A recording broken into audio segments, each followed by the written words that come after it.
how powerful should the Pope be? This issue of papal authority has confronted the Catholic Church for millennia. Now, in the 11th and 12th centuries, the Pope got into conflict with the Holy Roman Emperor over the issue of who should be the one to invest bishops with their symbols of authority.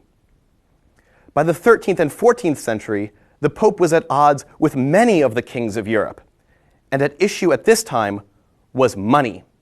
Should the clergy be taxed? Now, the kings of Europe, of course, wanted to tax the clergy. They wanted to tax church lands, and the Pope rejected this. The most powerful statement of papal authority came from Pope Boniface VIII, who issued an encyclical titled Unum Sanctum in 1302, in which he defends the prerogatives of the Pope and says the clergy should not be taxed. Now, how did the King of France respond to this? Well, King Philip the Fair of France captured Boniface in 1303 and beat him up. 2 years later, Clement V, who had previously been the Archbishop of Bordeaux, moved the papal residence from Rome to the French city of Avignon. And from this period, the papacy was very much under the authority of the French kings. This began the period known as the Avignon papacy. Here you see the great palace, the Palace of the Popes in Avignon, that was built in this period. Now, the Pope remained in this French city of Avignon for around a century. And this period is incredibly important because this was the period when papal authority was most profoundly challenged and when papal authority really diminished. Popes never again threatened kings in the same way that they had with Boniface VIII. The Pope, now under French royal control, also had his revenue streams curtailed and needed ways to raise money. And this led to two infamous forms of papal money raising. The first was a tax on the first year of a bishop's term in office, called an annate. So in short, the Pope would appoint a bishop, and that bishop's salary for the first year would go to the Pope.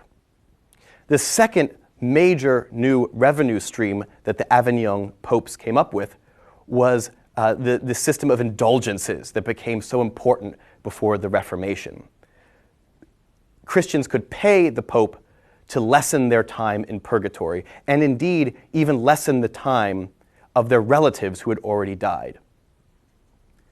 70 years later, in 1377, Pope Gregory XI tried to return the papal court, the Curia, from Avignon back to Rome. And he did this, but this period was very short-lived. A year later, in 1378, the cardinals met and elected another pope, Pope Urban VI, and this was the first non-French pope since the Avignon papacy began. How did the French respond? Well, they met on their own. The French cardinals met and elected another pope, Clement VII. This was a rival pope. And suddenly, Europe fractured. You had some countries supporting one pope and some countries supporting the other pope. In 1409, the Council of Pisa sought to end this conflict, this embarrassment of the papacy, by having another pope, a pope that would bring things together. And this Council of Pisa elected Alexander V as pope. Unfortunately, the other two popes refused to abdicate. So suddenly you had three popes, three rival popes in Europe.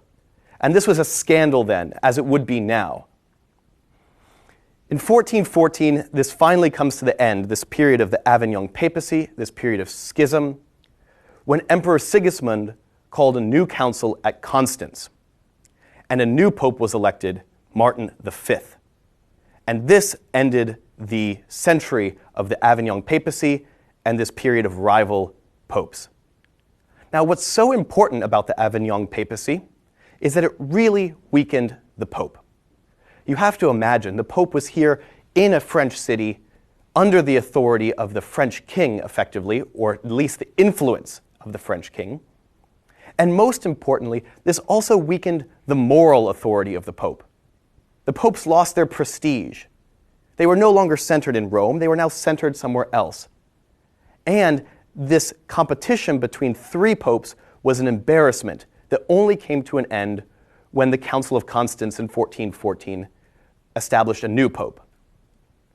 This also promoted a new idea that perhaps councils, these gatherings of bishops, should be the ultimate arbiters of the church rather than the popes.